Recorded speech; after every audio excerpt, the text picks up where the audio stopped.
Let's make cappuccino today. Heat some half and half milk for 30 seconds.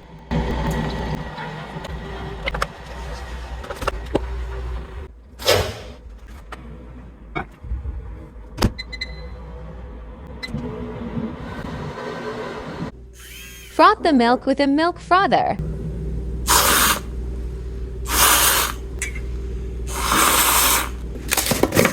Add coffee powder. Add required sugar.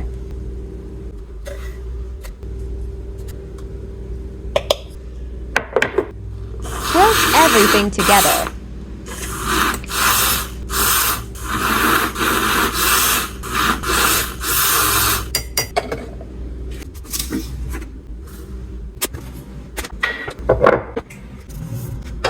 Fill in coffee for the coffee machine.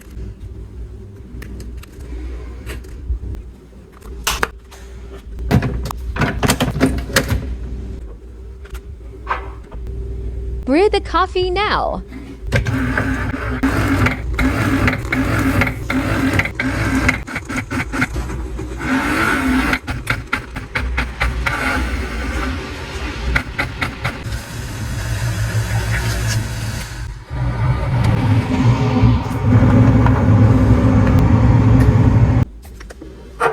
Cappuccino is ready. Enjoy!